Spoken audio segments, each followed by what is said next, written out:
Menstrual of is that really mandatory? ശരിക്കും സ്ത്രീകൾക്ക് periods leave ആവശ്യമുണ്ടോ?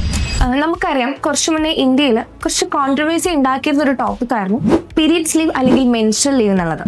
ഇത് ആക്ച്വലി വുമൻസിനെ സപ്പോർട്ട് ചെയ്യുന്ന ഒരു പോളിസിയാണോ അതോ കോർപ്പറേറ്റ് വേൾഡിൽ പുതിയ ഡിസ്ക്രിമിനേഷൻ ട്രിഗർ ചെയ്യുന്ന ഒരു പോളിസിയാണോ?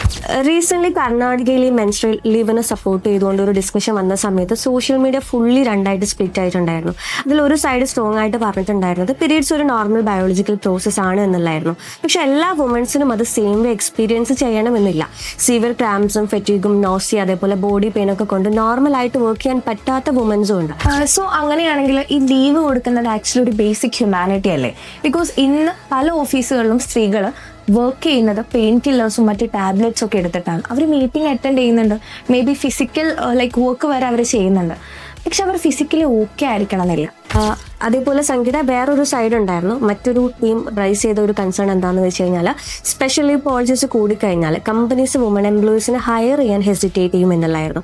അത് കംപ്ലീറ്റ്ലി നമുക്കൊരു ഫേക്ക് കൺസേൺ ആയിട്ട് കാണാൻ പറ്റില്ല. കാരണം ഓൾറെഡി വുമൺ എംപ്ലോയീസ് ഇപ്പം ഞാനടക്കമുള്ള ആളുകൾ നമ്മളടക്കമുള്ള ആളുകൾ ഇൻ്റർവ്യൂവിൽ പോകുന്ന സമയത്ത് നമ്മൾ കേൾക്കുന്നതാണ് marriage plans, pregnancy, career break questions face ചെയ്യുന്നവരാണ്. സോ അതിന് നമുക്കൊരു കംപ്ലീറ്റ്ലി ഒരു ഫേക്ക് കൺസേൺ ആയിട്ട് നമുക്ക് എന്ത് ചെയ്യാൻ പറ്റില്ല, കൺസിഡർ ചെയ്യാൻ പറ്റില്ല. ഇപ്പോൾ പീരീഡ് ലീവ് കൂടി ആഡ് ആയി കഴിഞ്ഞാൽ സം കമ്പനീസ് സൈലന്റ്ലി എന്ത് ചെയ്യും, മെയിൽ എംപ്ലോയീസിനെ പ്രിഫർ ചെയ്യുമോ എന്നുള്ളൊരു ഫിയർ ആണ് അവിടെ വർക്ക് ആവുന്നത്. സോ അതുകൊണ്ടാണ് ഈ ഒരു ടോപ്പിക്ക് നമുക്കൊരു സിമ്പിൾ ഫെമിനിസം ഡിബേറ്റ് ആക്കി അല്ലെങ്കിൽ ഒരു ടോപ്പിക് ആയിട്ട് കൺസിഡർ ചെയ്യാൻ പറ്റാത്തത്. ഇതൊരു പ്യുവർ വർക്ക് ബേസ് റിയാലിറ്റി ആണ്. ബിക്കോസ് ഇന്ത്യയിൽ നിന്ന് many womens employees every month 2 type of pressures ആണ് ഹാൻഡിൽ ചെയ്യുന്നത്. വൺ സൈഡ് ഫിസിക്കൽ പെയിൻ ആണ്, രണ്ടാമത്തെ ഒരു സൈഡ് എന്ന് പറയുന്നത് ഈ ഒരു അവരുടെ ഒരു പ്രൊഫഷണൽ ലൈഫ് ബാലൻസ് ചെയ്യുക, അത് മുന്നോട്ട് കൊണ്ടുപോവുക എന്നുള്ളതാണ് രണ്ടാമത്തെ പെയിൻ എന്ന് പറയുന്നത്. ഈ 2 പെയിനും ഓരോ വുമൻസും എവറി മന്ത് ഹാൻഡിൽ ചെയ്യുന്നുണ്ട്. പക്ഷെ ഹാർഡ് ട്രൂത്ത് എന്താന്ന് വെച്ച് കഴിഞ്ഞാൽ മെനി വർക്ക് പ്ലേസസ് അല്ലെങ്കിൽ ഓർഗനൈസേഷൻ പ്രൊഡക്ടിവിറ്റിനെയാണ് റെസ്പെക്ട് ചെയ്യുന്നത്. പക്ഷെ ആ ഒരു പ്രൊഡക്ടിവിറ്റി മെയിൻറ്റെയിൻ ചെയ്യാൻ വേണ്ടി ഓരോ വുമൻസും അല്ലെങ്കിൽ ഓരോ സ്ത്രീകളും എവറി മന്ത് സൈലന്റ്ലി ഫേസ് ചെയ്യുന്ന ആ ഒരു സ്ട്രഗിളിനെ പലപ്പോഴും നമ്മൾ അക്നോളജ് ചെയ്യാറില്ല എന്നുള്ളതാണ് റിയാലിറ്റി.